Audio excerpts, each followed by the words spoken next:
All right. Welcome to the stream, everybody. This is Sea King Banter, a debate channel right here at your home on Twitch. We are starting season 2 officially, which is the anime season. And for our premiere debate, we will be discussing what classifies as a cartoon versus what classifies as an anime.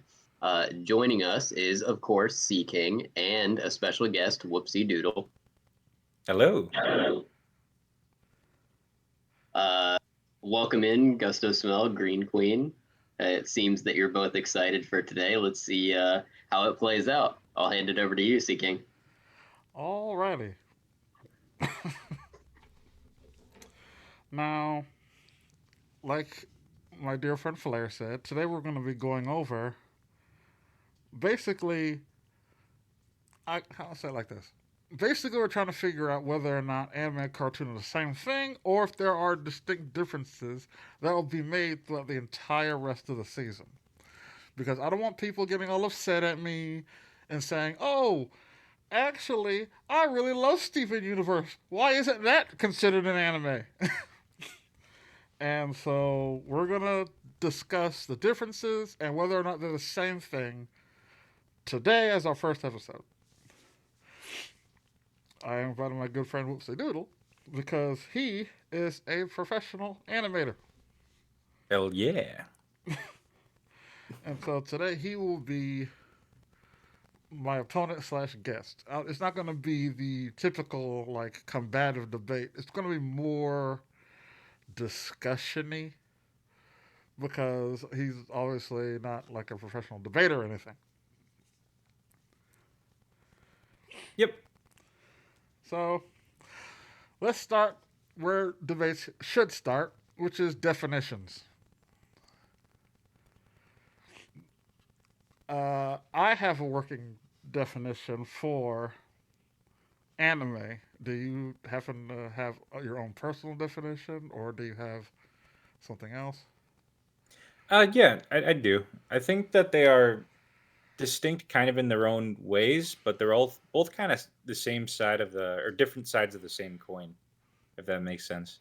I feel like anime is more so like Eastern animation, like with Japan and Korea. And other Eastern nations as well that produce it. And Western animation is typically referred to as cartoons most of the time. I agree.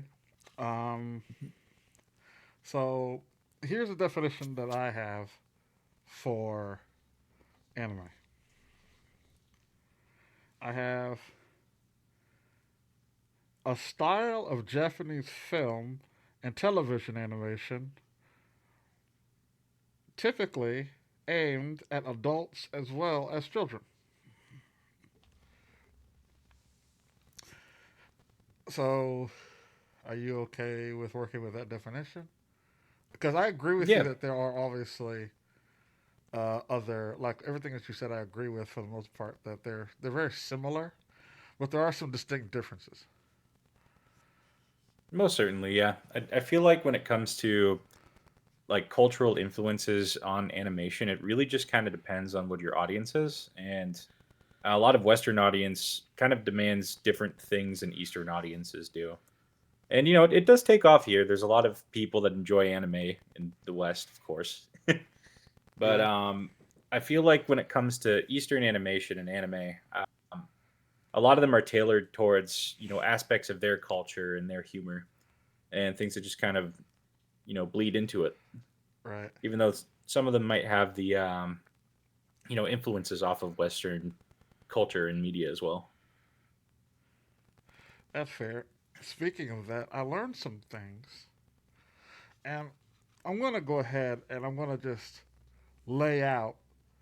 I think the main differences between anime and cartoons is, and I think it all boils down to simplicity. I think How so?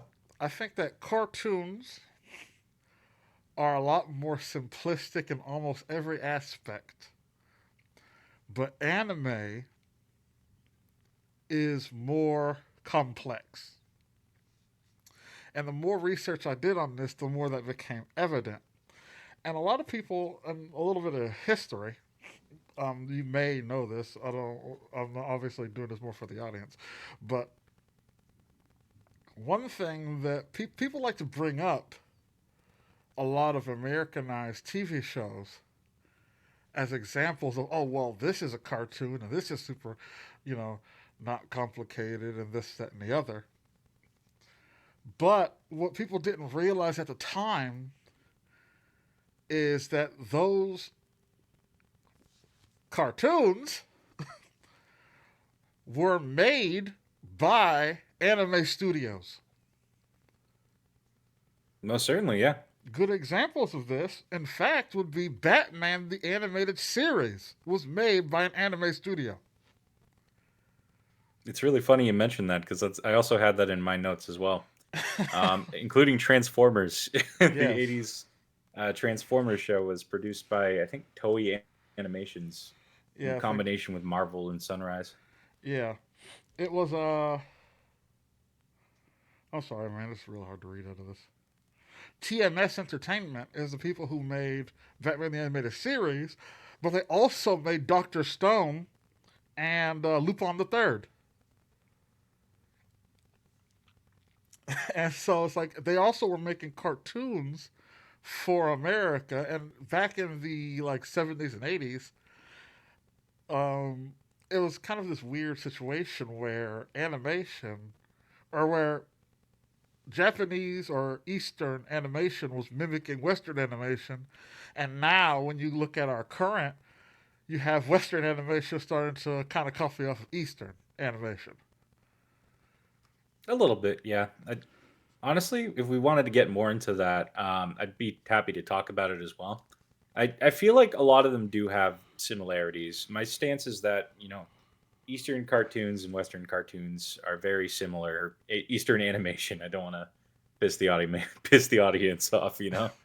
But yeah, I feel like they're a lot similar, but after like some certain trends started to happen in both of those particular regions and cultures, it diversified a little bit, and then they stuck with things that worked.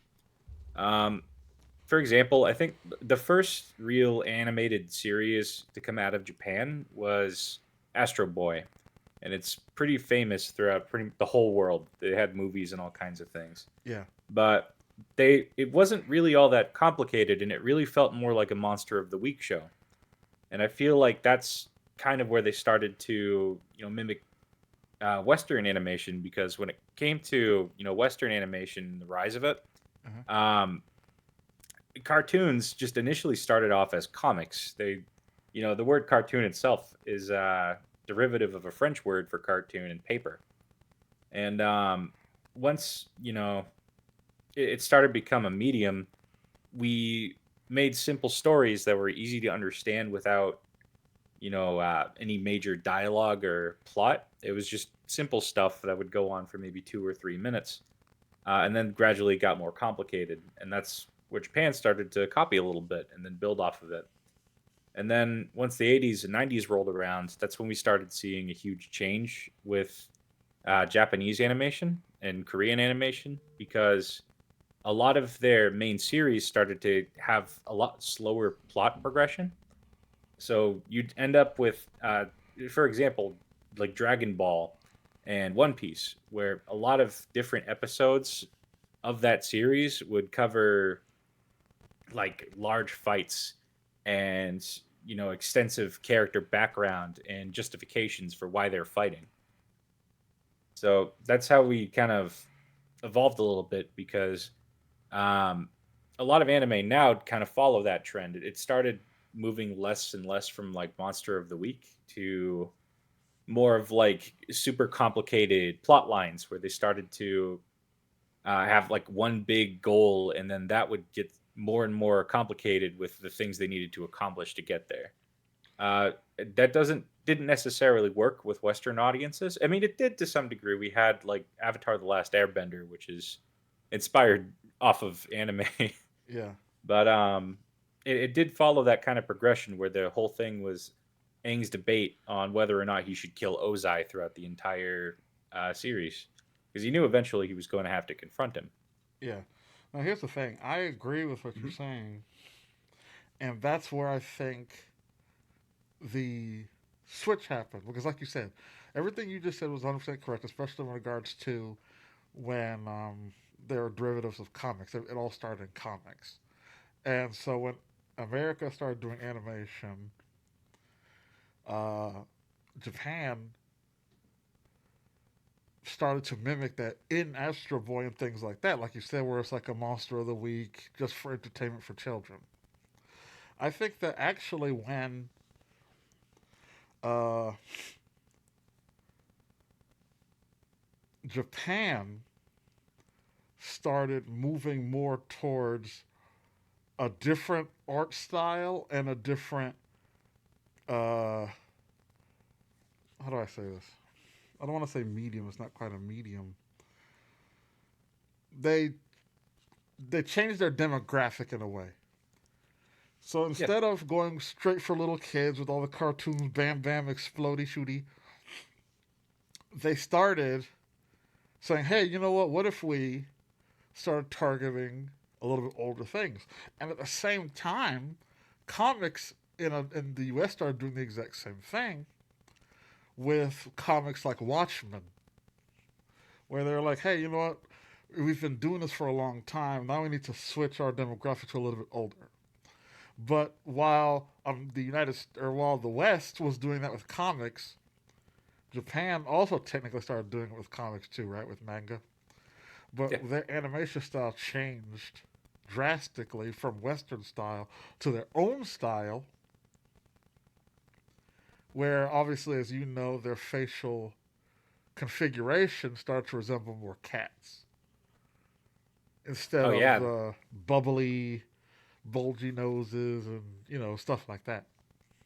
I like that you brought that up. Yeah, that's another point that I want to get to, but I'm gonna let you finish your thought. Yeah, appreciate it. But so Yeah, no worries. um, and so after that took off, they started to widen their demographic to not just children but young adults. And in the West, they're like, hey, I think this is just a hypothesis at this point. I think they're like, hey, that's pretty dope. And they also had the money. Another thing that we may get into is that the West has the cash, which is why a lot of anime that's even done today tends to be produced in the West because they have the funds. And so I think they're like, hey, that's a cool thing. We want that. What you just did for your comics, we also want over here. And so that's why I think that a lot of the what we if they were closer to anime were done by anime studios, and therefore they had a much more complex storyline. They could almost be considered anime because of that. Honestly, yeah, a lot of them do share that similarity, of course. Pro says the word you were looking for was storytelling. I don't even remember the sentence. You were talking about how they kind of diversified in the '90s and like focused in on more storytelling and things like that. Yeah, yeah. Yep. You're right. hmm the other thing too, I kind of disagree a little bit when you said that they started focusing kind of solely on storytelling and things like that. I feel like Western animation and Eastern animation have different demographics that they pander to. I think there's like four of them. Here in the West, what we like to do is separate animation by age group. So we'll have, animations meant for like children, like Bluey and Peppa Pig and things like that. Um, and then we'll have like young adult, which is like Ben 10, and like a little bit more violent, a little bit more complicated stuff. Uh-huh. But and then we have adult animation, and all of them tend to be strictly into those categories. And try to be as careful as possible, I guess, to merge everyone in those categories and get them to enjoy it. With Japan, they have it a little bit different. I believe they have like four major ones, which is like I might butcher this, but shojo. Um, there's shonen, shojo, seinen, and josei, Yep. which are all targeted towards young teen males, young teen females, adult men, and adult women, respectively. Yep. You're Yep. correct, sir. And you didn't do bad on the names. They're correct. Oh, that's good. Yep. So that's why we see with a lot of like shonen anime, like Jujutsu Kaisen and things like that. A lot of it really does appeal to teen boys above all else. So you'll see characters that are exhibiting lots of traits kind of similar to like something that a young teen guy would enjoy seeing. Right. Like tons of battles, tons of really complicated, fight scenes.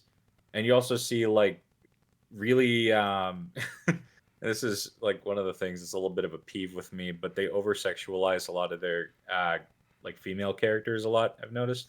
And Like with One Piece, for example, a lot of women in that have the same body type, well, and the face changes like very slightly. I agree with you, but to an Yeah. extent, I don't think people pay attention to when men are sexualized. The reason I say that is because you can have these dudes who are bulging, rippling muscles with 12 packs and and just sitting there all oiled up, but you're like, oh my god, her boobies are out. And so it's like, well, what about the guys that are also all shirtless, Yeah. all muscly? Half of them are wearing short shorts, and so it's like, nobody tends to care. And that's I think the biggest thing is that men don't care. Yeah. Men I don't think that's what care it if comes men down get to. sexualized. Women care if women get sexualized. Girl says because it's blatant. I guess a dude with his shirt off with a rippling six pack isn't blatant. Sorry, your girl wore a bikini.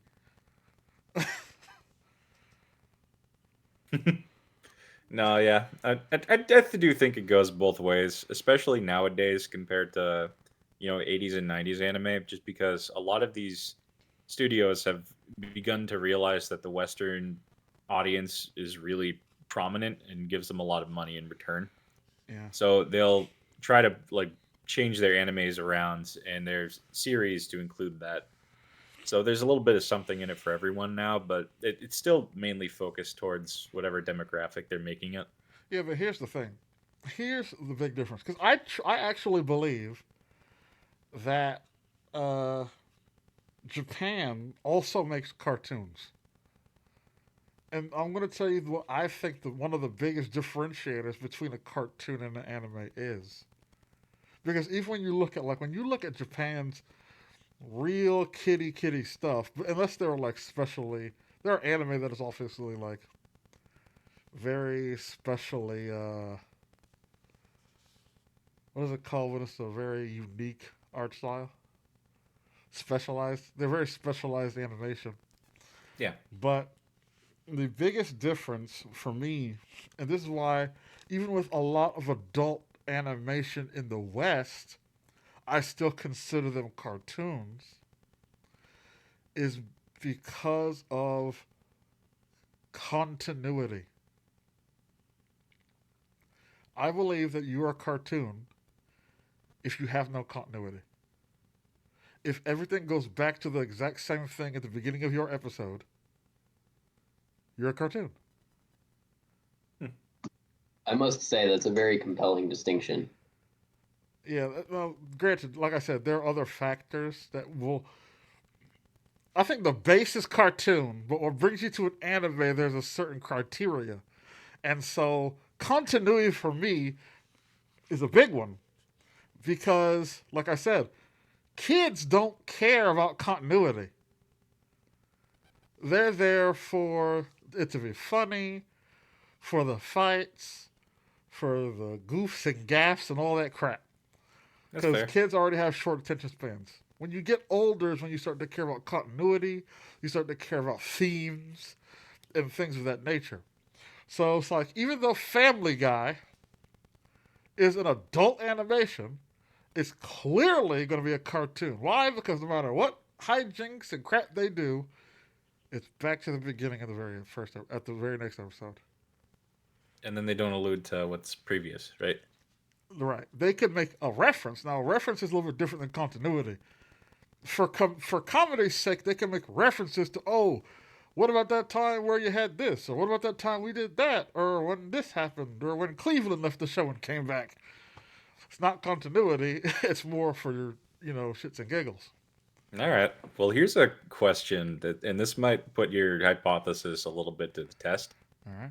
Would you consider the Pokemon anime to be an anime, or is that a cartoon? It's an anime. It's an anime. Yeah.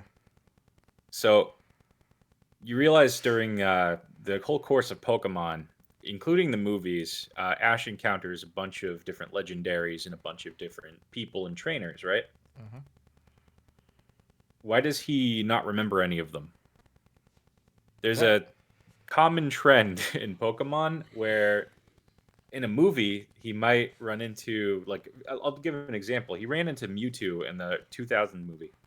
And Alright. in recently, I think they released another movie with Mewtwo in it. I don't think it was exactly for Mewtwo. He just happened to be in there.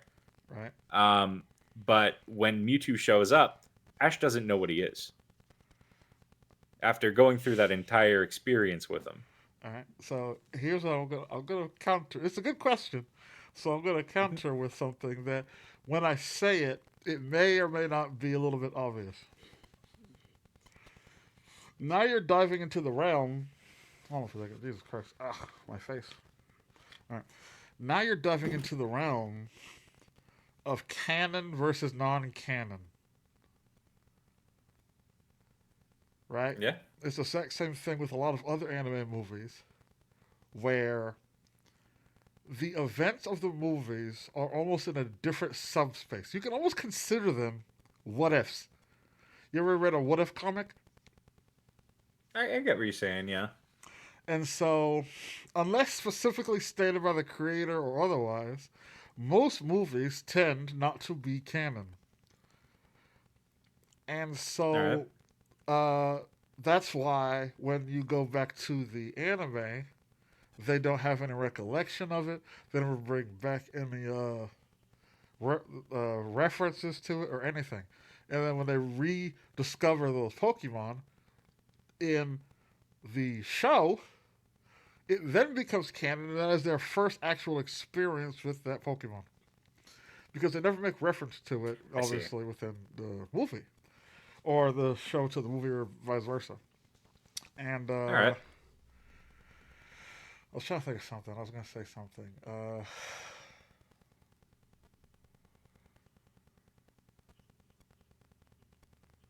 I kind of lost my train of thought there about canon. Good, because it's time for a curveball. We've honed in pretty closely on what we believe the distinction is, but have you heard of Scott Pilgrim Takes Off? I'm unfamiliar with it, unfortunately.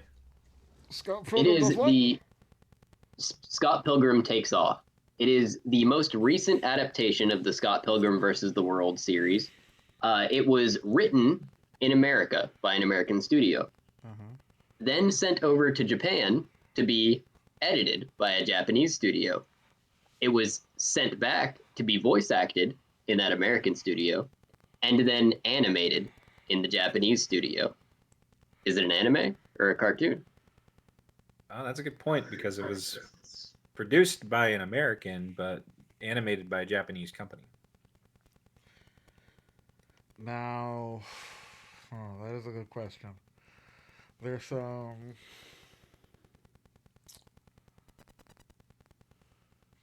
I have to take it through my criteria to figure out whether or not it's anime, right?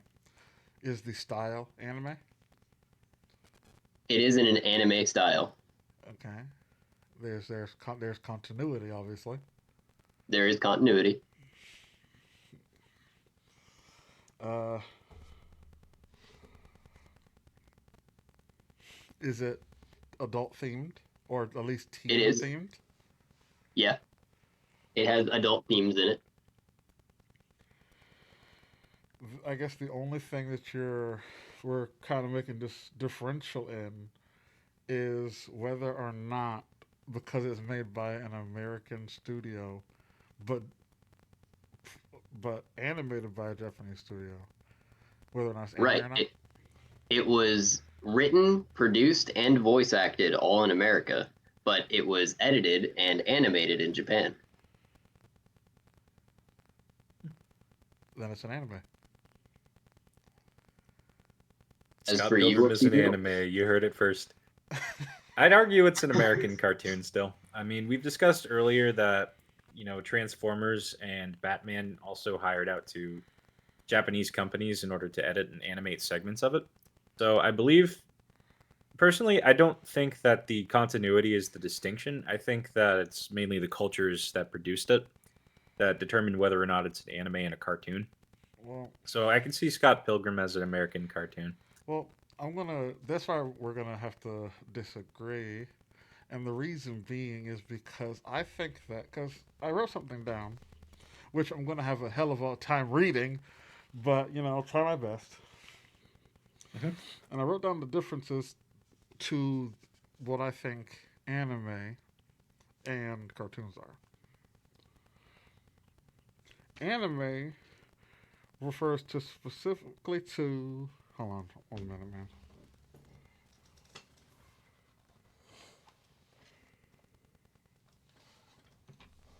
I'm gonna read it over here. Okay, no worries. Anime refers specifically to animation produced in Japan, often featuring detailed dramatic artwork and complex serialized storylines geared towards various age groups. While cartoons typically originating from Western animations often feature more simplified, exaggerated, and colorful um,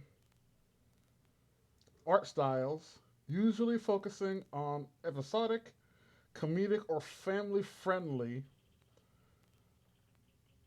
let's say variations, narratives. Sorry. Oh,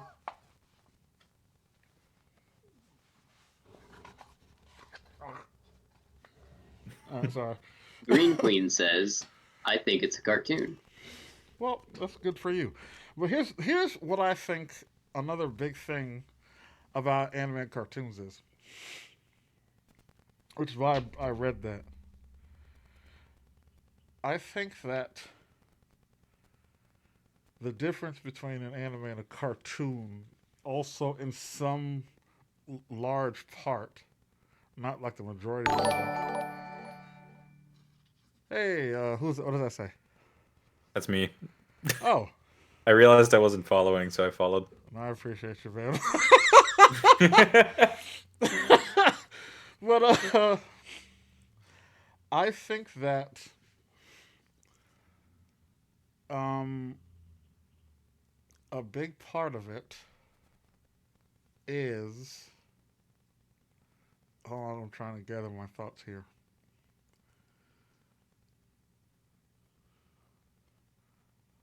Themes.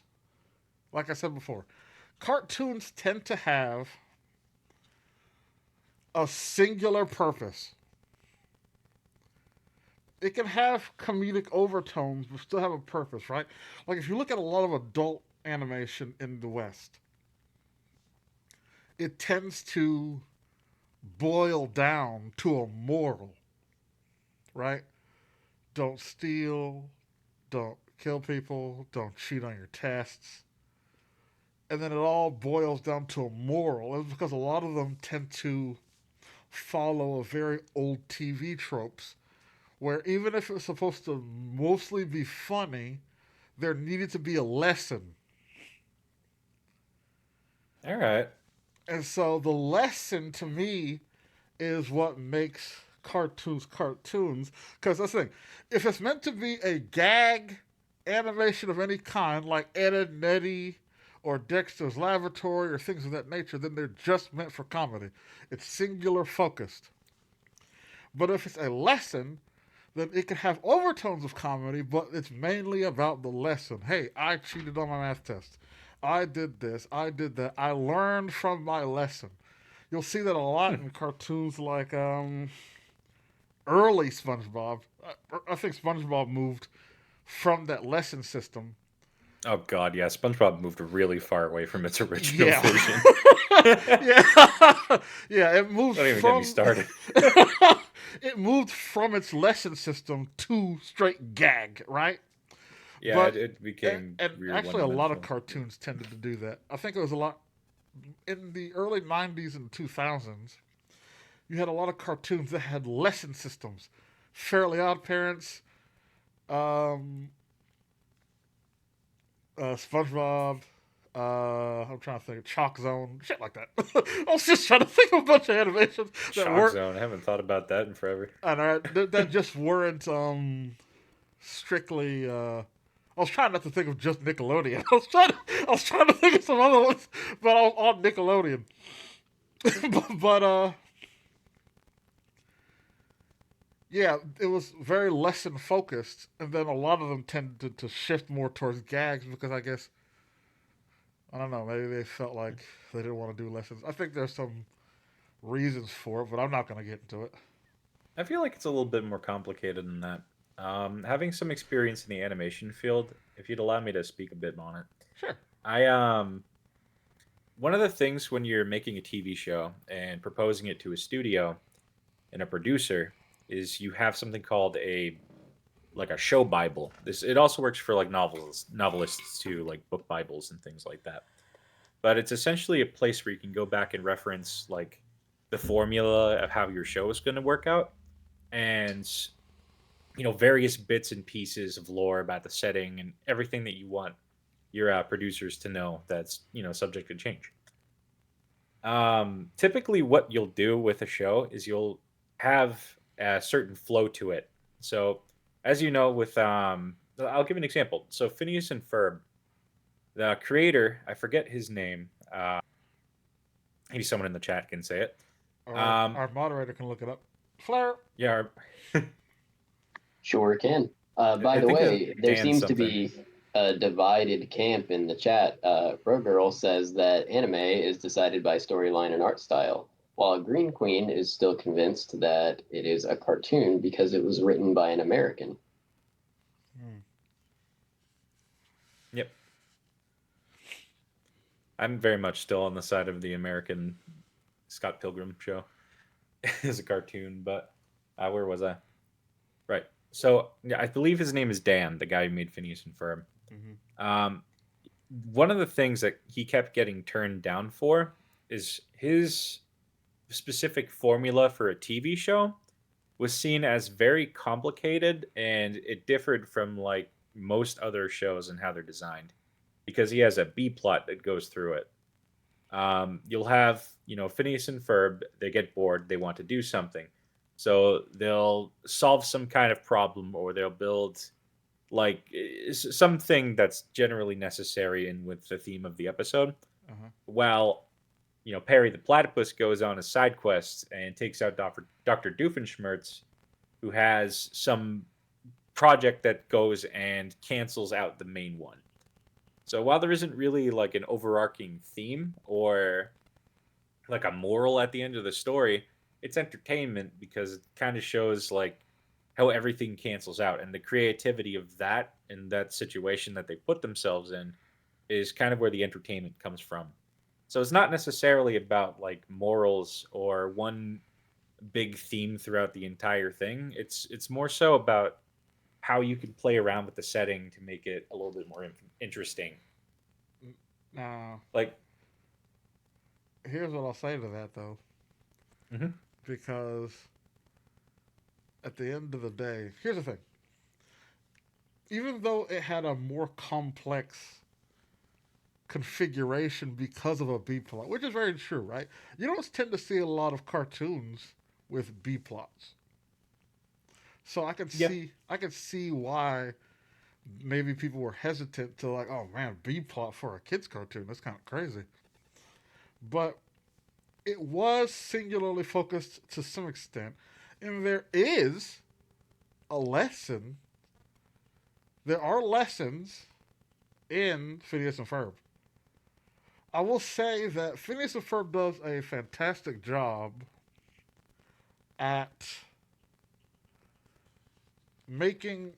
That's the thing. I think that Phineas and Ferb could technically be for like usually when you have cartoons, they're for like kids, but it almost can almost get to a teen level with how they wove lessons into the story, not just in one episode at a time, but throughout the series. The whole purpose of the show, which is the lesson, is in the very theme song.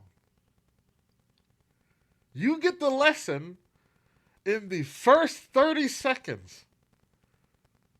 There's 104 days of summer vacation, and school comes along just to end it. So the annual problem for our generation is finding a good way to spend it. And that's the theme for every single episode? Yes, that's a theme song for it. No, that's the thing. No, yeah, because it's about being creative and finding things to do, not just to be bored throughout the summer. No, I understand that, but like my question is how that kind of lines up with every episode having a theme or a moral to teach. Because if it's kind of what I said beforehand. I mean, sure, you could have, the main theme be like use your time wisely, or do something interesting and fun and out of Yeah, just out of the box thinking and stuff. But I will say it like this: the creator of Phineas and Ferb may have been a low key genius because technically he had an A plot moral and a B plot moral, for a lack of a better way of putting it. If you think about it like that, the A plot moral is, hey, be like you said, be adventurous, be creative. Don't just sit around and watch TV all day. Go out there and enjoy your summers. But he wove B plot morals throughout the episodes. Not every episode necessarily has those morals, but sometimes you do. Where it's like, man, family's important or something like that. I don't know. I'm not gonna. I didn't, sit here. I watched Phineas and Ferb, and I also started watching the new season. That's on Disney Plus. I'm not sponsored, by the way. no, I brought Phineas and Ferb up on a whim. No, you're good. I just wanted to say it's on Disney Plus, guys. Go watch it. But throughout the episodes, there are instances in which they also have those lessons, where it's like, I can't think of any off the top of my head. I haven't watched the original in a while. But I know that there are sometimes lessons woven into, like, very basic lessons, like for kids. You know what I mean? It's not supposed to be like grandiose, like, oh man, don't steal. But I think that in a way he has the main lesson. And this thing, you would agree with me. Some lessons cannot be taught in one episode. Yeah. And sure. so when you tackle bigger problems, it takes longer to do so. And so that's what I think he did when he made the show is, you know what? Right now, especially at the time when you had a lot of parents who were like, oh, my kid just stays in all day and plays video games and he's always on his phone and now they're all developing hunchbacks. And he almost like robots. You see a need, you fill a need. You see a bunch of kids who are not going outside. And so you're like, oh, I'm going to make a show telling kids, hey, be creative, be adventurous, go outside, don't waste your summer. Go out there and do what you want to do before school starts back up again. And then, he has B plot lessons kind of woven in throughout there that may be relevant to who knows who. Sidebar, written by Dan Povenmire and Jeff Marsh. Thank you. This seems like a good opportunity to read some comments. Yeah, I was waiting for this particular segment to wrap up because Frogirl actually brings up a really good question. If the authorship or the location thereof is what really matters, why have a distinction between anime and specifically Japanese anime? So to expound upon that comment, she's basically saying because Solo Leveling was produced in Korea and is a Korean story, is it not anime? Now, I specifically, and I did this on purpose, I never say Japan, except for when I wrote the definition, but that was because I was just kind of copying stuff. I always say East and West for that very reason, because it is a Eastern style versus a Western style. China and Korea and Japan share this almost the exact same freaking art style when it comes to their anime. That's why I also specified that earlier too.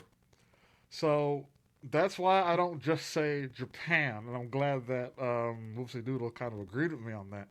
It's not just Japan. It's East and Western because that same format of cartoon that we have is also very prevalent in Western countries, not just the United States, right? You have Mhm. England and France. France is a big one that kind of people kind of sleep on, but they made Code Lyoko. Oh yeah, Code Lyoko was a French one. I forgot about that. Yes, I think same thing with Winx Club. I think was also French. Yeah, maybe. Hold on, let me check this. Actually, we have Flair. Flair. Yeah, Check look it it up for me, out. Flair, because I think it's either French or it's not English. It's either French or like Belgian or some crazy like that. But I think it's French. French Yeah. actually like a lot of cartoons. Also, another big one is Canada. Oh yeah, Like Canadian animation. That's where Ben 10 came from. yeah, I like a think Winx Avatar lot. as Club, well. Winx Club was produced in Italy. Italy. Thank you. I knew it was like something like kind of like not what you think it would be from. Because I'm like, no, not. I don't think it was France, but I knew it was something like out there. But can we get a staggering amount of cartoons from Canada? Oh like yeah. like way more than you actually think. Like like a staggering number of the cartoons that people grew up with are from Canada, and I think so Johnny Test is also a Canadian show. I could be Johnny wrong. Test, Total Drama Island was another big one. Like I can't think of all of them, but like a lot came from Canada too. So it's always Eastern style and Western style. It's never just Japan or America. Mhm. On the topic of anime and cartoon distinctions, I also want to say that stylistically, um, not all anime kind of share the same thing. Like you mentioned before, a lot of character design does borrow off of like feline features Mhm. because Japan and Eastern nations value like cuteness in their characters, and that kind of provokes that. When it comes to American animation as well, and like Western animation, Mhm. you also get trends with character styles as well. If you look back to the 80s and like late 70s, you'll notice that a lot of Hanna-Barbera cartoons share similarities with like Filmation and other ones. Like for example, like Scooby-Doo, He-Man Masters of the Universe and Johnny Quest and all them have all kind of the same general style and it's very recognizable. Yeah. And the reason for that is because a lot of them were adapted to have action figures made of them. Mm. So a lot of their motion is very stiff and their posture is very kind of, they're very easily translatable into action figure format. Right. And the same goes for like another main style that we're pretty famous for is the Family Guy, American Dad, like Brickleberry kind of style that everyone uses. Yeah. Yep. Green Queen Winx Club is decidedly a cartoon. Yeah, Wings Club, I believe, is a Says cartoon. who? Well, you, because you said it came from Italy, and it follows the definition of cartoon. No, it has continuity. Oh, all right. Is Ben 10 an anime? It has continuity. Uh-huh. I think that following my criteria, I would consider Ben 10 an anime. And the reason being is because not just because of continuity, it's complex. Okay, yeah, maybe. That's what, to me, like, that's. Let's put all our cards on the table. Here's what to me. Let me sit up. To me, this is how I'm going to be differentiating between anime and cartoons. I wrote them down earlier.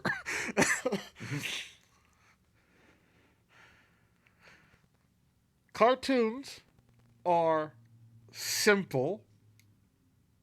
They tend to only have one or one and a half goals. And they're and when I say simple, I mean simplicity in their art.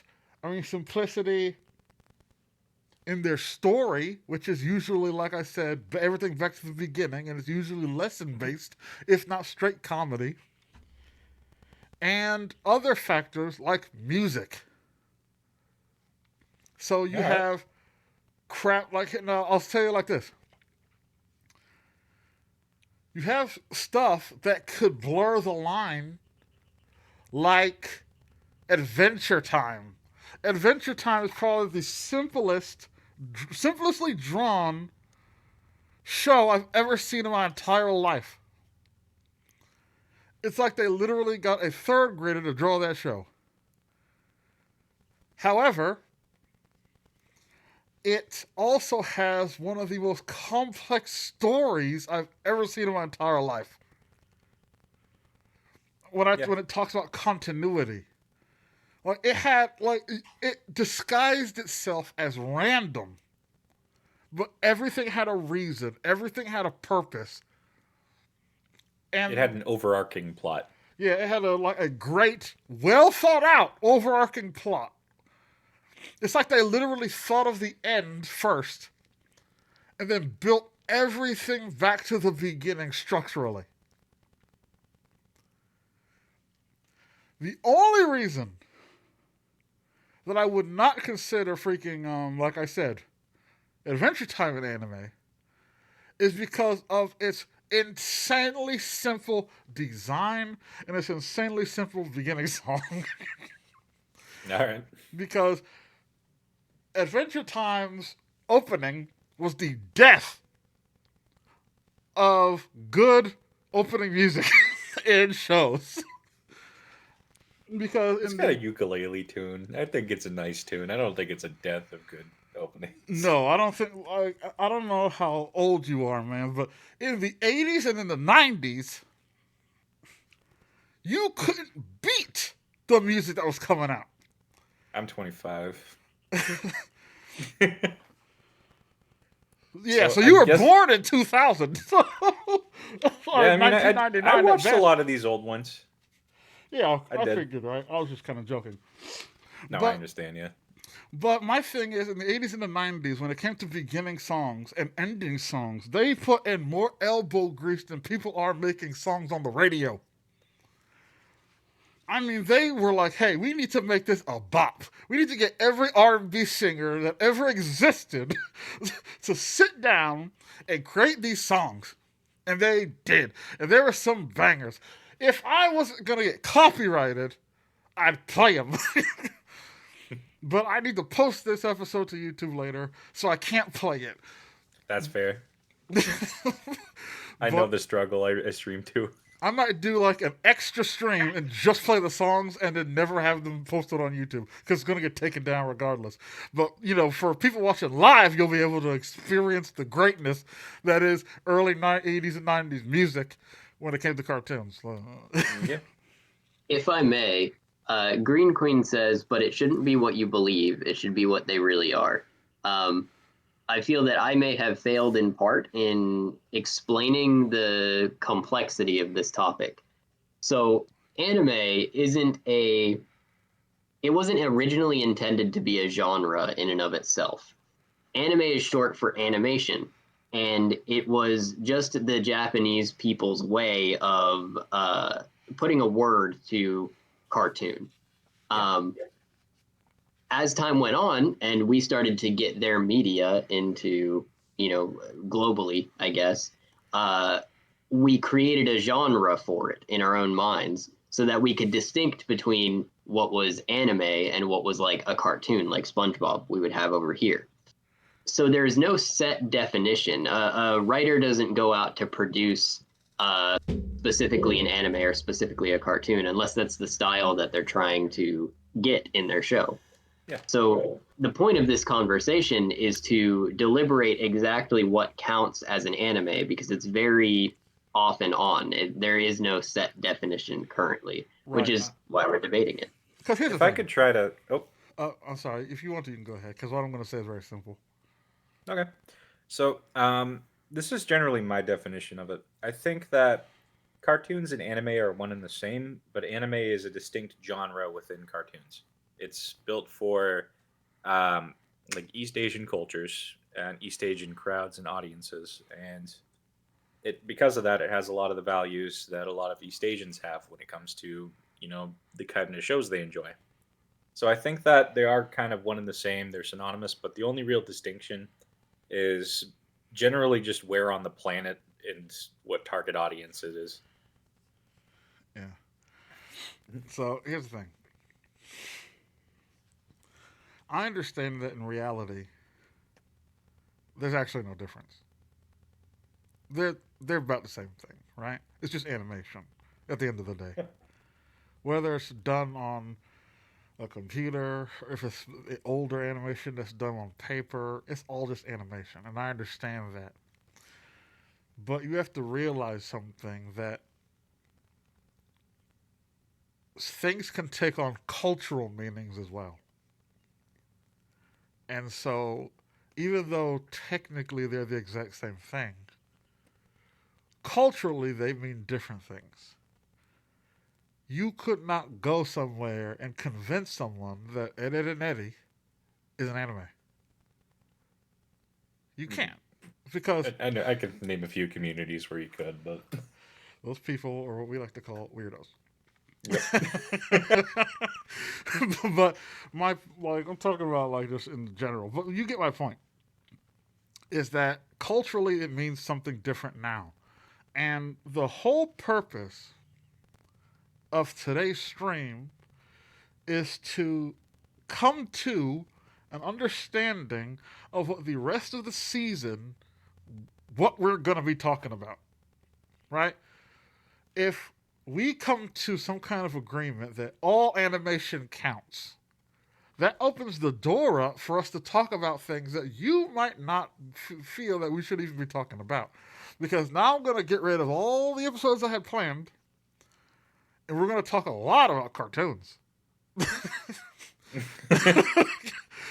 Or if you specifically wanted me and people that I debate with to talk to a very specific type of animation,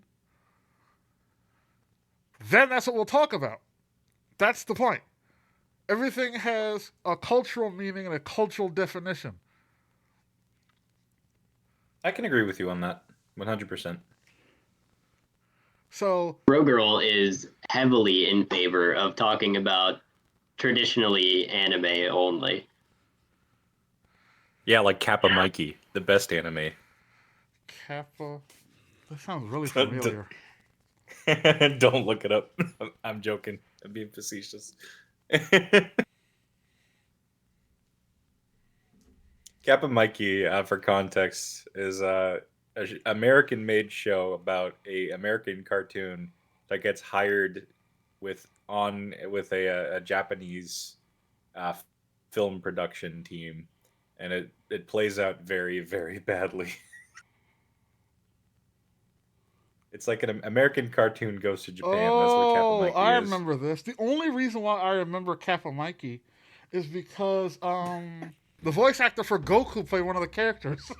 Wait, really? Yeah, Sean Shamel.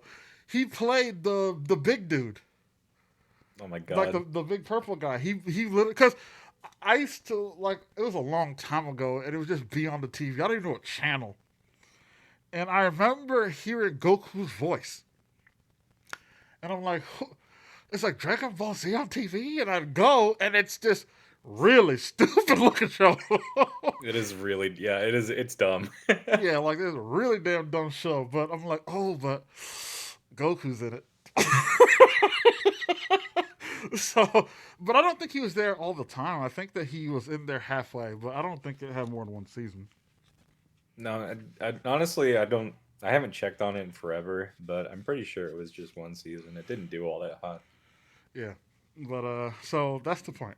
So we're trying to find a definition culturally, not literally, figuratively, poetically, biblically, or any kind of lees. Oh yes, Jesus, he loved anime. It says it in the book of Second Ephesians. But that's what, which is not a real book, by the way. Yeah. But yeah. So we have to figure out what the subject for the rest of the season is gonna be, and so that's why I'm making distinctions that people may or may not agree with. But this is my distinctions. Ow! Damn it! My teeth are sharp. uh, I'm making specific distinctions uh, between cartoons and anime. And it also allows you to get certain cartoons into the anime space so that we can talk about it. Like Avatar The Last Airbender, like Ben 10. Those things can also be considered in that category for the sake of arguing. Get it? Because that means that we can put it in the debates. Because I'm going to tell you right now, there's not going to be a cartoon season. Just not gonna cover like Family Guy. Yeah, hell no. I'm not going to sit here and waste my time on some bullshit. So it's like, this is the best you're getting when it comes to animation. So you better figure out what you want on the list. All right, I'd say if you're gonna do that, you probably want to say anime or anime adjacent, culturally. It doesn't have to be super complicated. People generally know what anime is and can determine what it is without any real super in-depth arguments on it. Yeah, but I had Um, somebody who was willing to argue with me that Steven Universe should be an anime. I it's not believe an this anime. is why this topic is so divided, because anyone can look at a show and go, yeah, that's anime, or no, that's not anime. But when you start trying to enunciate why it is or isn't an anime, we all have very different ideas. Yeah, I agree with I you. mean that's why I kind of make the distinction that an anime is mainly just something that's either inspired or directly from you know uh, Eastern Asian culture and that animation sphere. So I don't think Steven Universe counts as an anime. Sorry to the freak that thought that it did, but um, I do think that Avatar: The Last Airbender could be an honorary anime, and Ben 10 could also be an honorary anime, And this, given the definitions that you gave us earlier. and this also brings up a very interesting point. What is Ruby? Ruby? Uh huh. Because if I'm not mistaken, Ruby was officially considered an anime, and it's made in the West. Well, just like I said before, I think that since it is inspired off of anime and it has elements of East Asian culture and influence, then I guess you could consider it an honorary. Then Probably would, not exactly anime, but somewhere then like closer than what Avatar. would you call all the anime that were heavily Western influenced? Are Well, those no I longer mean, anime? if they're anime that are like heavily Western influenced? What do you mean? Heavily Western influence. So, like we just talked about, in the early days of comics and animation, a lot of the animation, like Astro Boy and things of that nature, were very heavily Western influenced. If you That's need fair. a recent example, Steel Ball Run, the JoJo's spinoff. Hmm. You know, JoJo, that's a good example. I do think that also counts as anime. Or Black Lagoon, wouldn't that be also very heavily Western influenced? Well, you know, initially, like animation was derived from Trigun as well. Yeah. Uh-huh. Animation was, you know, inspired off of the West initially. So I think a lot of these older ones and ones that don't follow the exact formula nowadays or the exact definition can be classified as anime just because of the cultural influence they had where they were. Right. Like, you know, JoJo and, you know, Attack on Titan too, they do follow a lot of, you know, non-traditional Japanese or Korean or Chinese architecture and art styles. Like if you look at a map of Attack on Titan, you know what? I don't want to spoil it. I'm not going to spoil it, but the map Okay. of Attack on Titan is a lot different than what you'd imagine it to be. Yeah. But Bro Girl says two spaces open, correct? I'm not too sure what you mean. Can you elaborate? What? That is what I'm trying to figure out. Two spaces open.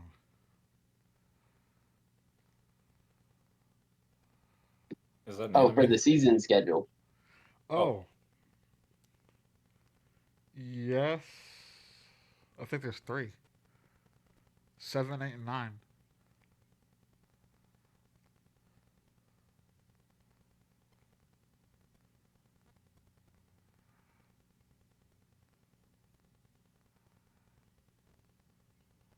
hmm. Also, if we want to make the argument for Astro Boy being a cartoon instead of an anime, we could just call it a precursor anime because it's starting to show the, you know, trends that would become modern anime. So you could just distinct it, you know, a little bit further. Hmm. Well, that's why I was kind of going through my criteria. Because here's what I'm going to do. Yep. Here's my criteria for what will be permitted as anime. Because here's the thing: there's an age-old question, like an age-old debate, age-old argument between people on what's the difference between a cartoon and an anime. I knew we weren't going to get to any conclusive decision. I'm not going to be the guy that breaks history. Oh my God, they did it, right? But here's going to be my criteria for what I'm going to be considerate of when it comes to these debates, discussions, things of that nature, and you can bring them up as examples. If the art style is not super simple, if the music is not super simple,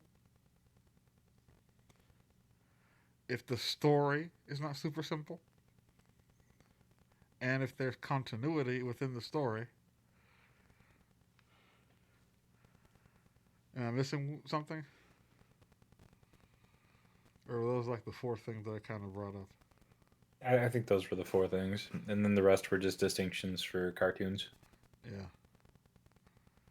So those four things are going to be what, if they fit these categories. And when I say fit them, all of them. Not one. Not even two. Well, maybe two. if you can if you can have like good art and continuity, then you can make the list. Your music, you don't even have to have music in it.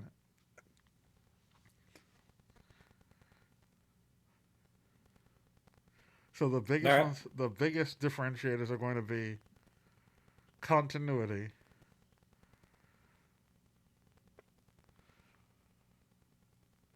story.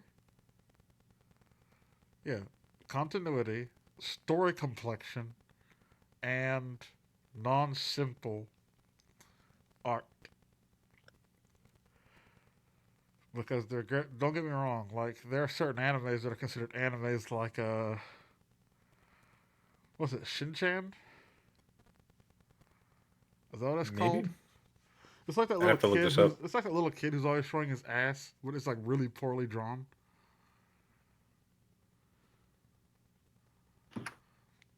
Oh, yep. Okay, yeah. But yeah, that's Crayon considered. Shin-Chan. Yeah, that's considered a freaking anime. But like, obviously, you look at the art style, and it's like, yikes. You know what I mean? So, like I said, in order for you to bridge that gap to get into anime, this thing, since we already all kind of know that basically Japanese, or no, not Japanese, anime is strictly like an Eastern thing, in order for an American series that you recommend to me to jump over the wall of being a cartoon to an anime, it needs to fit those three freaking categories at the minimum: continuity, story complexity, and good art. Yep. That's it. So ask me again if Steven Universe is an anime. We might be able to make that work just for the sake of the season. Do you But want to talk about Steven Universe as an anime? That sigh says a lot.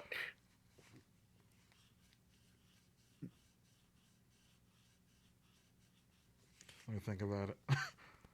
So girl says no. Nobody asked you.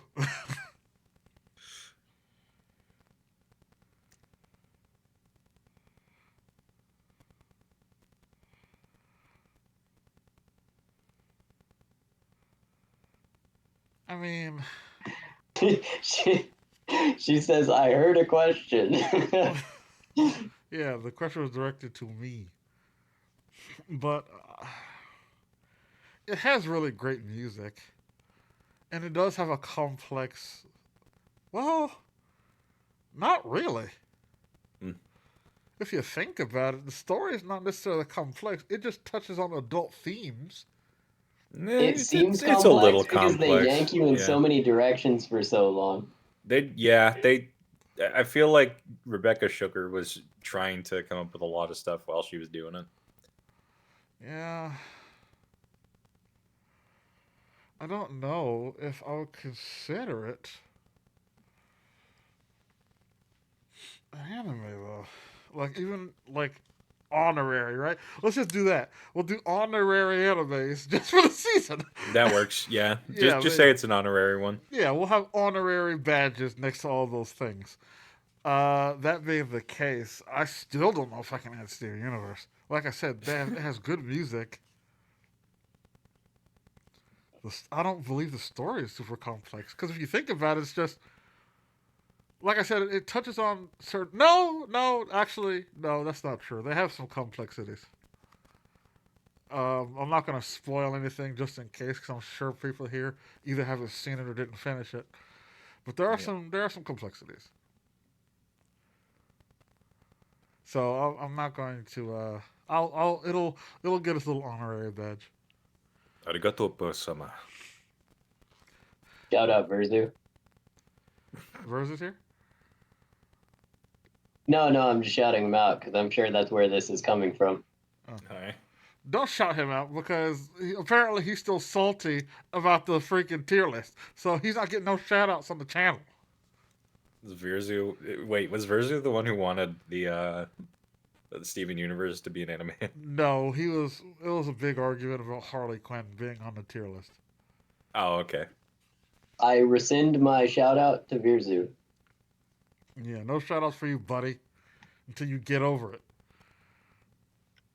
Man, it's a debate. You're not supposed to take it personally. Anyways, can you read some more chats? I can't read them. Uh, there are not currently many more chats. Frogirl does say, I do not recall the question being directed to anyone.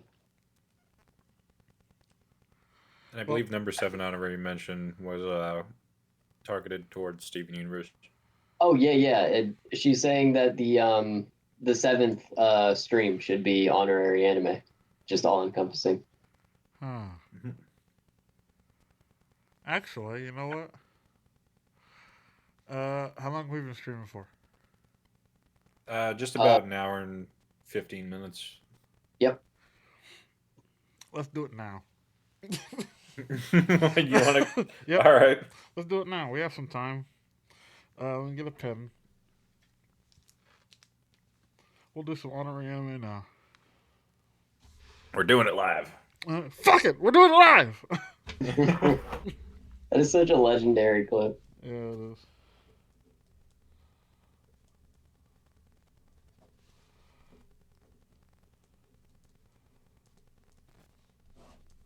Alright. I'm glad I've been writing for 1,000 years, or else I wouldn't be able to see what I'm writing. So,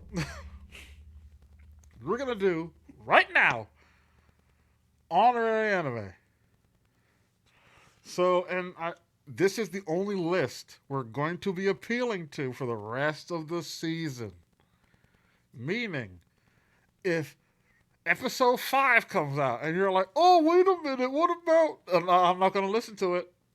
It's just going to be this list that gets the honorary anime badge. Imagine there was a badge there. I don't have a physical You can start badge. with Avatar, Steven Universe, and Ben 10. All right. Yeah, Ben 10. Those are pretty good ones. On that note, too, Generator Rex, even though it was short. That's good. All right. So Ben 10, Steven Universe. What else you said? Generator X. Generator Rex. I was missing one. Ben 10, Steven Universe, and Generator Rex, and what else? Avatar. Avatar: The Last Airbender. Yep. We can't forget Castlevania either. Oh, hell yeah.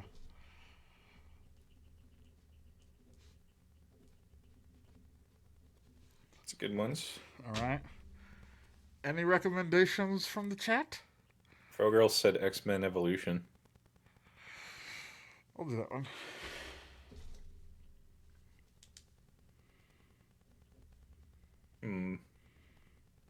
What other ones would constitute anime? Teen Titans. Teen Titans. Oh, hell yeah. Teen Titans. Totally. Frogirl says the Boondocks.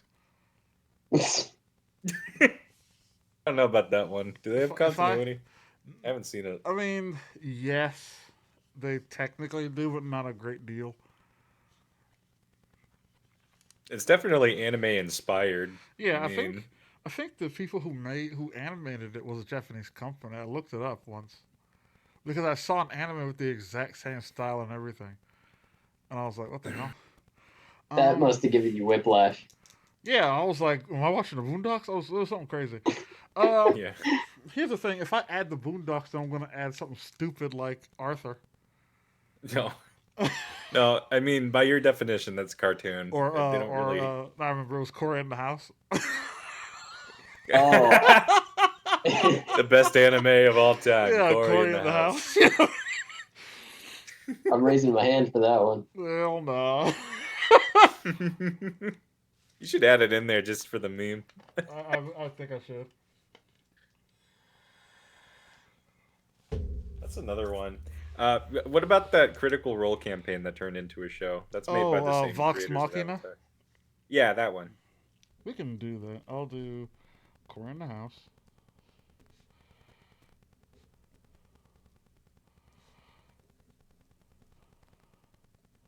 Speaking of Avatar, did you guys hear that they're making a third show based in that universe? Yeah. I heard a lot of bad things about it. Yeah, Like supposedly how the it's Avatar's like... supposed to be crippled. Yeah. I think also that Avatar is like hunted or something, like a wanted criminal. Yeah, because Korra did such like a bad job that now everybody hates the Avatar. Yeah, she did. Honestly, just for Korra's performance alone, I wouldn't consider that an anime. Yeah, but Avatar: The Last Airbender was also really, really good. Avatar was, yeah. I mean, the last Airbender was great. The other ones, not so much. Yeah, so I'm just gonna Or put lacked. I'm just gonna put an umbrella, you know, ATLA. Nah, Anything else? Speak now not or I can forever hold think. your peace. Y'all better start Googling because There I'm telling was you right now, don't bring it up to me later. another one that was in the same vein as Generator Rex and Ben 10. Secret Saturdays. That No, went on for a bit. I'm not doing that one at all. You're not doing that one? Mm-mm. Okay. About Owl House. I did see some stuff about that. I can do Owl House. I can do Amphibia too if you want me to. Gravity Falls. Oh yeah. I haven't seen Amphibia, so I don't have an opinion on it.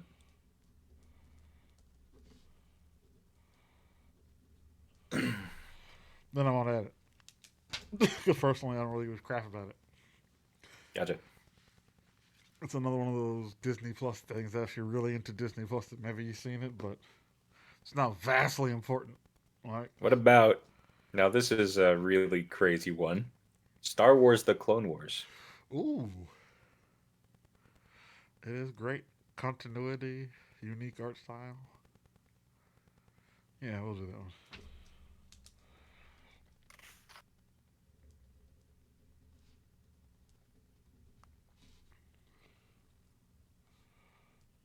And there you go. That's all I could think of, really. Anything else? Flare, because even you gave me a couple in the beginning. They're not even silent. I'm thinking, Anybody in the chat? oh, Samurai Jack. How could I forget? Samurai Samurai Jack's Jack. more of a cartoon, isn't it? Samurai Jack did have. Now I will say this: it was a lot more of a cartoon, but the new season had continuity, That's fair. and it also was like great. That's hard.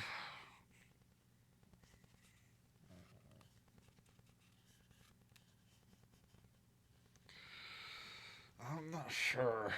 It had an overarching plot, but a lot of the episodes were like Monster of the Week kind of deal. Yeah, that's Bounty the hunters. thing. It was very much like I'll get you, samurai type deal. Yep. You know what I would do instead? Primal. Oh, Hell yeah. yeah. Good call. Primal 100%. I love how y'all got so excited about that. Genny Tartakovsky was like one of my main inspirations as an artist. Oh yeah, he's so good. Yeah, I he's miss up his there with like, version of the Star Wars. oh yeah, the Clone Wars cartoon that he did. Yeah, I wish General it Grievous. wasn't so freakishly expensive Yeah.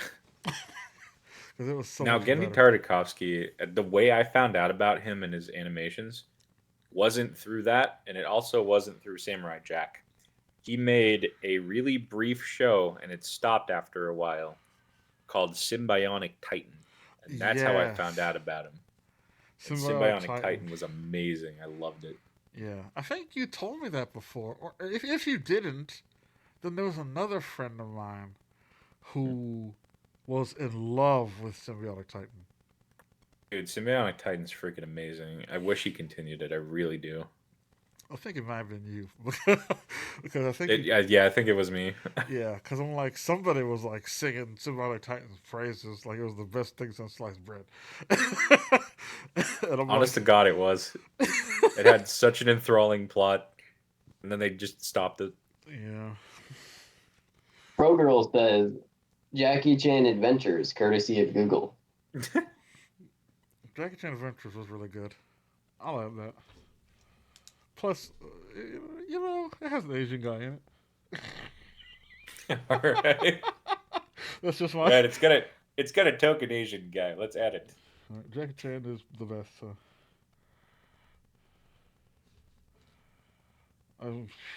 sure I spelled his name wrong.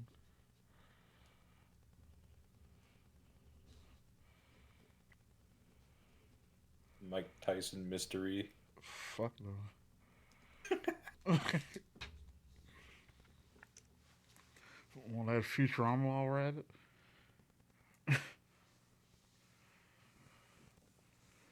I wouldn't hate that. Yeah, I Probably was being thinking. I honest. was like, Futurama.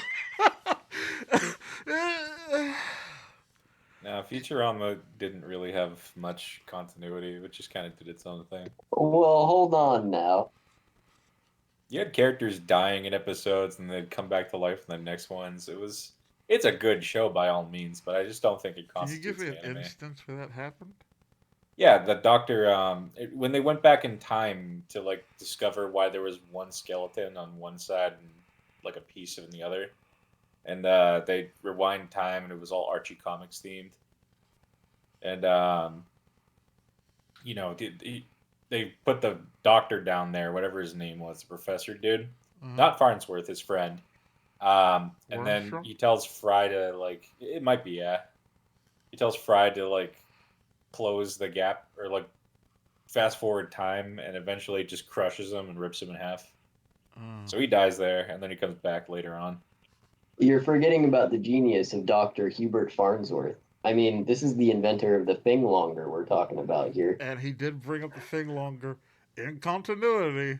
Yeah. This is several episodes. I'm just saying, an argument could be made for Futurama. Yeah, I guess. I mean, it's in a gray zone, but if you want to add it, you can add it. We'll have It's a your vote. list. If you guys think we should add Futurama to the list, can I get a 1 in the comments? I don't know how many people are watching.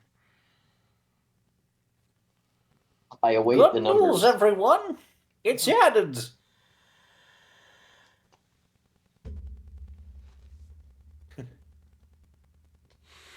We got a 1.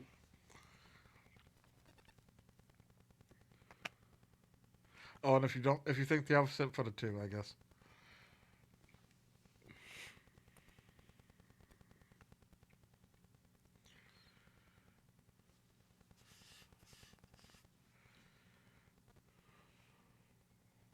All right, I'm cutting the timer. It was a unanimous decision. Futurama. Eureka! Good news, friends. Yeah, Futurama's freaking great. Let me think. Is there anything else? I still do impressions of a guy from Futurama. Zap Brannigan's like in my main arsenal. Use it a lot. I think I used it earlier too. I quote Zoidberg a lot too. Yeah. I'd like to do the Zap Brannigan voice every so often when I feel like I'm doing something incompetent and funny.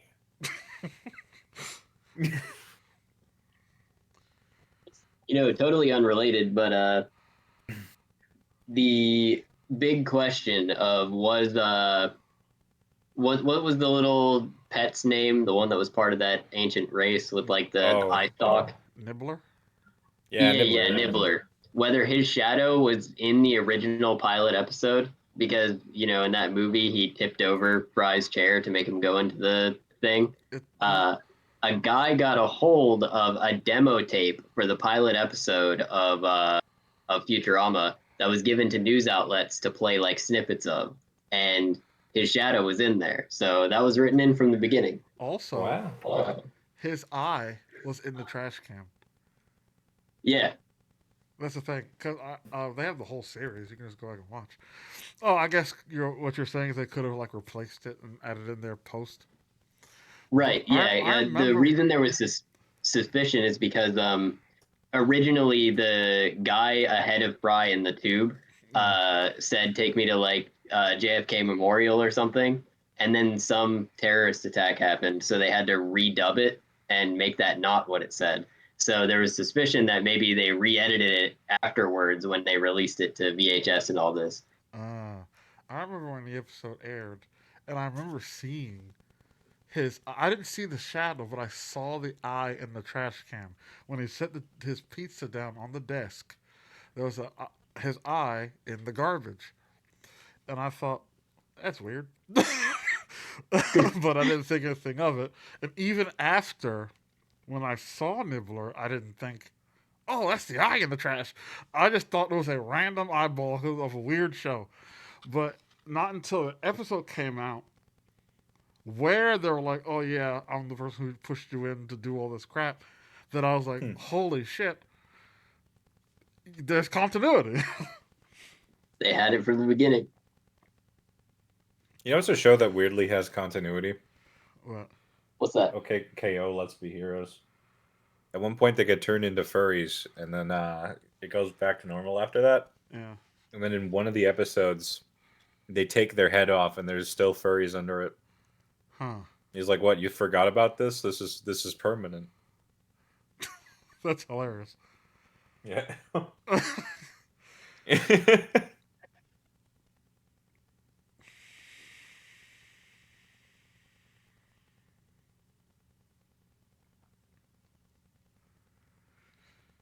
I adding Adventure Time?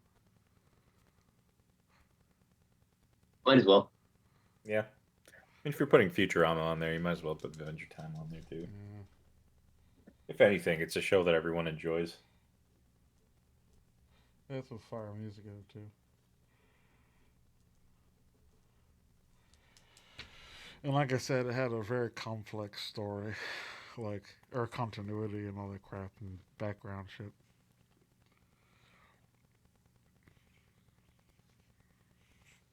We have a suggestion for Rick and Morty in the chat. Yeah. No. No, I wouldn't. I put Futurama in there. Rick and Yes, Morty you're right. definitely has continuity, and It's really confusing though. I like it. I'm gonna put it there.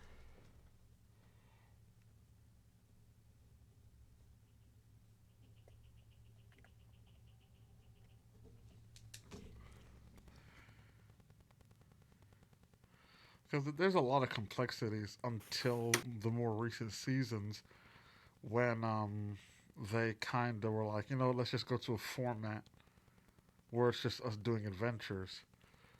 And I think what I know annoyed them was the pressure of always having to do that, where it's like super complex, and then people were guessing it all the time.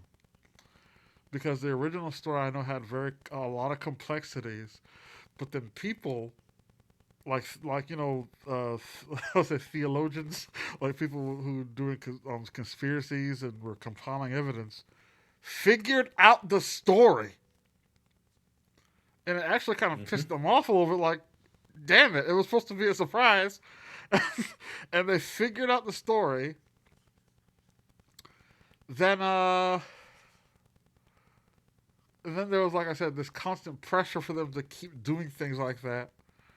And they were like, look, we're not going to make this super complicated all the time.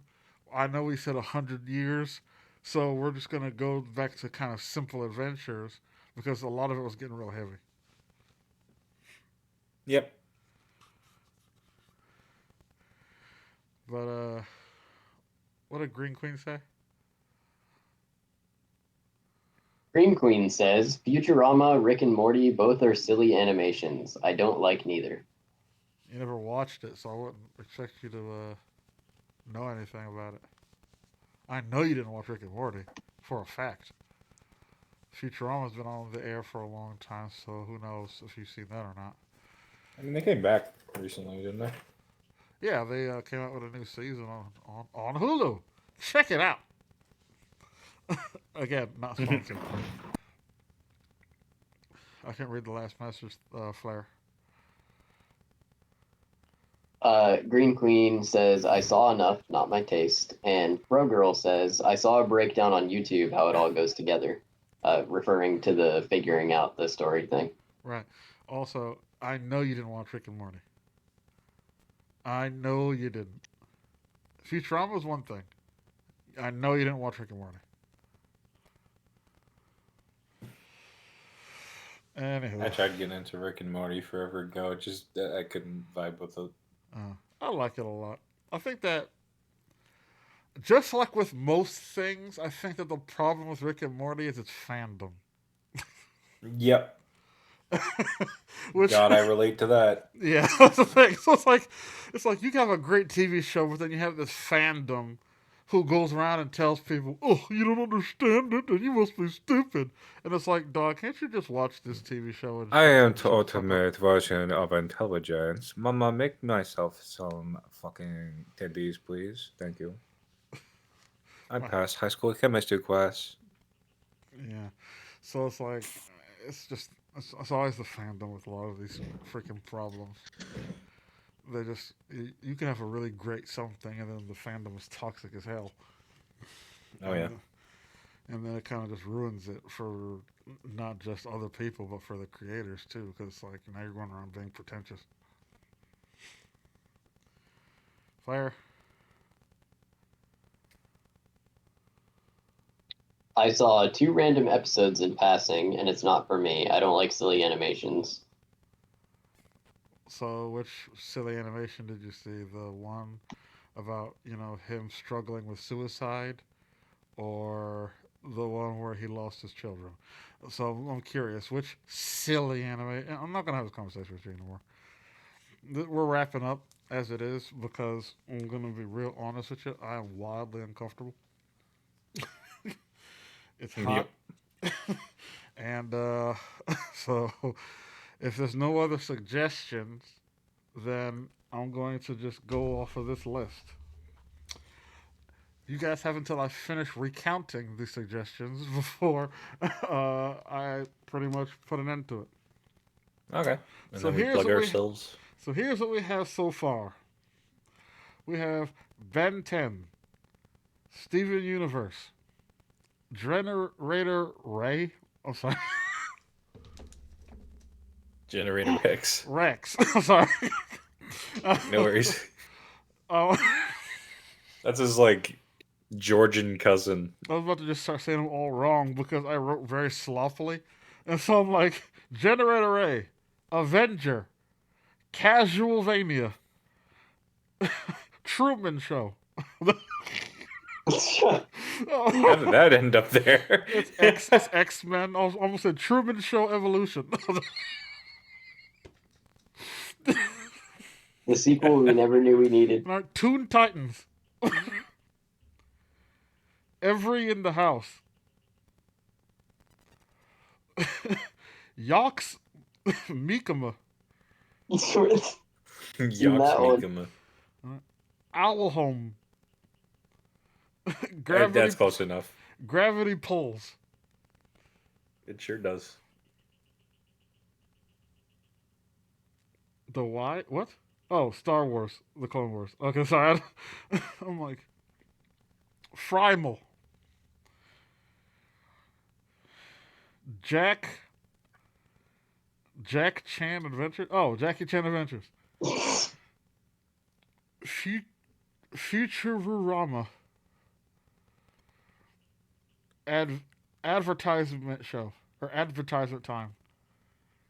And Rick and Morty. Okay, I'm going to read them regularly.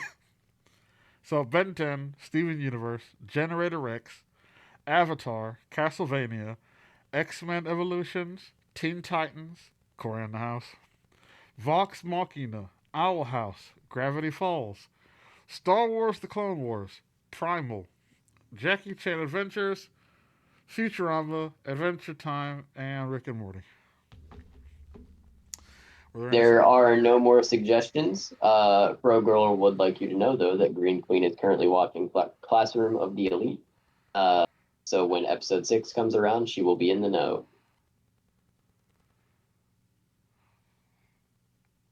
There you go. Why? You guys just do whatever you want to do, right? I understand you don't have to listen to me. I mean, who am I? I'm just a random sea creature on a stream. But I told you very specifically not to start Green Queen off with Classroom of the Elite. But because of your bias and what you want her to watch, you sat there and pushed her to do it. And then you're expecting me to be happy about it? No. Green Queen says, because she made me. Yeah, I know. I'm not stupid. I know who Fro Girl is. She's impatient, impulsive, and she was like, "Oh, I want it my way. Like the world is just Burger King." Because I told you not to start her off with something like that, where it has a lot of complexities. You're starting something. You're trying to ease somebody into anime. You don't put them in the deep end. That's like you said. Oh, you're starting off anime. Watch Berserk first. Damn. If you want to talk about a way to turn somebody off anime the fastest way possible, or hey, here's an idea: watch Boku no Pico first. God, no. Yeah, that's what I'm saying. When That's I first tried getting into anime, that's what someone recommended me. that's what they always do. They recommend that crap because they know it's horrid. Yep. Freaking nightmare. So, do what you want to do. I don't really care at this point. You're not going to listen to me.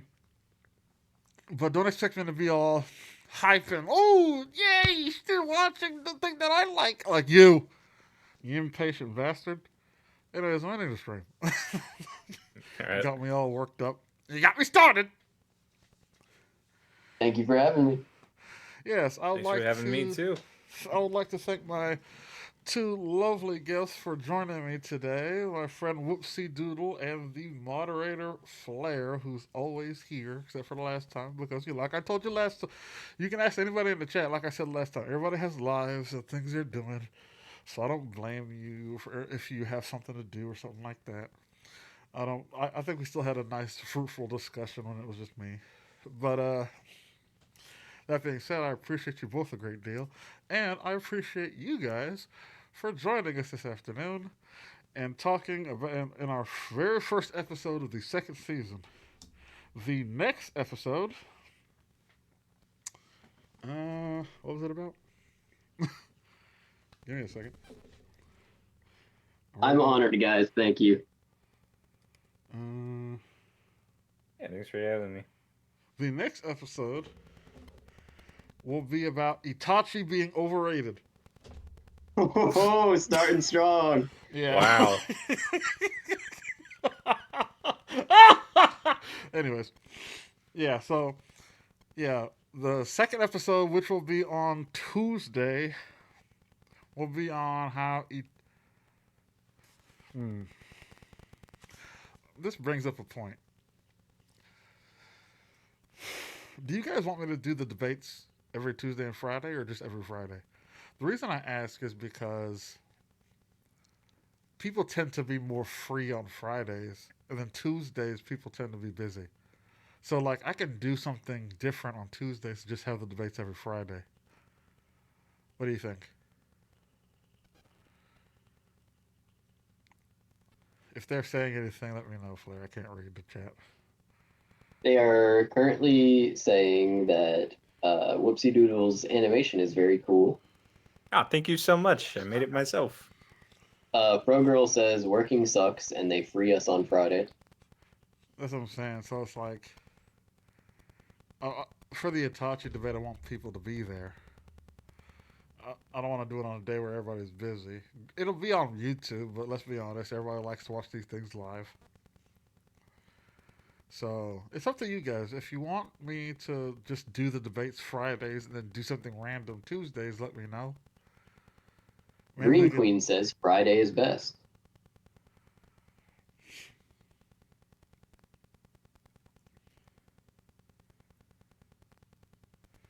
It would seem a consensus is being reached. Yeah, on Fridays. So here's what I'll do. On Tuesdays, I'll probably just do something random, miscellaneous. I don't know. If you guys want me to do something in particular, I'll do it. Or if not, that I may just play a game or some crap. I don't know. I don't want this to obviously be a gameplay channel, but at the same time, it's what I do as a hobby. so you know what I mean? It's kind of in the middle. Maybe if I can get some people on, we'll just have discussions on Tuesdays about random things that aren't debates, right? Like some of the Play Stardew Valley. Who said that? I don't know. Me? I thought that you were reading off the chat. Shut up! But I'm trying to get perfection right now in Stardew Valley, which is kind of boring. I'm not I like used to watch a guy who plays Stardew Valley. He had a fun voice. There's a new update coming for Stardew Valley for the first time in 10 years. and I'm super happy.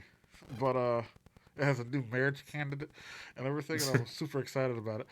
But that being the case, so yeah, there are some suggestions you guys made that fit more of a discussion than an actual debate. So if you want to, we could go over those. Like you guys, some of them were like, who would win in a 1v1, no powers, or how far a particular character will go if they were isekai'd into a different anime world.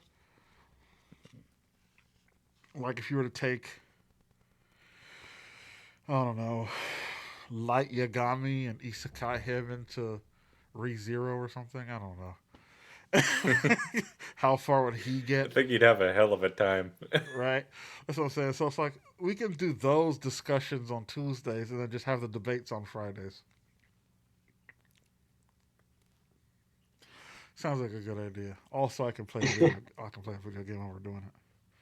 Pro Girl Agreed. says Light would die in any world that was not his own. I agree, 100%. I don't know. He's fairly intelligent. I think that if you could get a tard like the main character for ReZero to do anything, Light would be okay.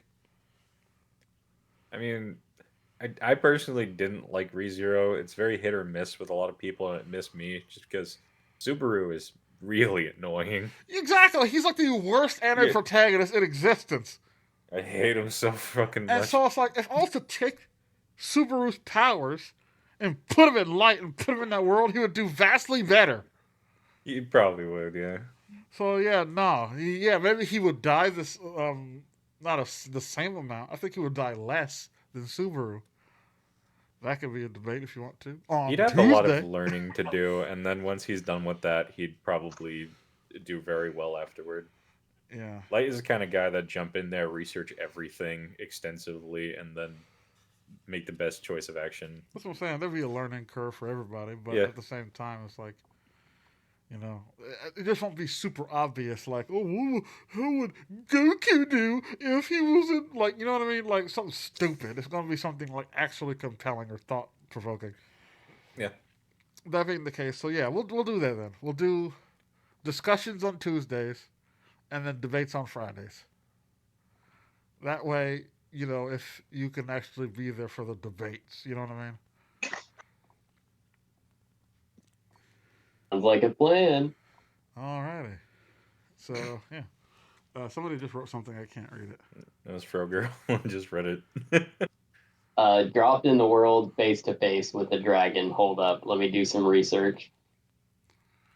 There's actually a book that I'm reading that had that exact same plot line. She ran away, obviously, and didn't meet that dragon again for like a year. Uh, it's called The Wandering Inn. It's a very, very great book. Who it was written by Pirate Abba. Yeah, I almost got Pirate Abba and Okinababa confused. Okinababa is the person who wrote So I'm a Spider, So What? Pirate Abba is the person who wrote The Wandering Inn. If you haven't read it, I recommend it highly. Again, not sponsored, just a really big fan. I'm not a fan of Disney Plus, by the way. Yeah, me either. I don't think anybody is. I don't like that they bought Star Wars. Me neither. It's pretty much the downfall of Star Wars. Honest to God, yeah. I mean, I like that they still have like Filoni and people like that involved with it because he's the one who made the Clone Wars and he's made some pretty banger shows since Yeah, but like, The then Mandalorian. But yeah, but then they fucked it, right? So that's the thing. It's like they sit there and they get your hopes up, but then Kathleen Kennedy comes and fucks it. So yep. that's beside the point. We can have a whole other discussion about that. Yeah. but we'll do that in the science fiction season. That's fair. So thank you guys again for coming. We'll see you guys on Tuesday for a discussion and on Friday for the debate. Make sure you follow me on all the social medias, and later on, within like a day or two, like I said, it takes a while for these things to upload. I'll upload this episode to YouTube, where you guys can watch it and share it with your friends. Oh, look me in my 4 eyes. share it with your friends. I'd appreciate it a great deal. And if you guys have anybody that you wish for me to debate about one of the topics that we discussed earlier, make sure you have them send me a message on social media and I'll make sure to check it. Thank you again for watching. And I will see you guys next time. Have a Goodbye. good one. Later.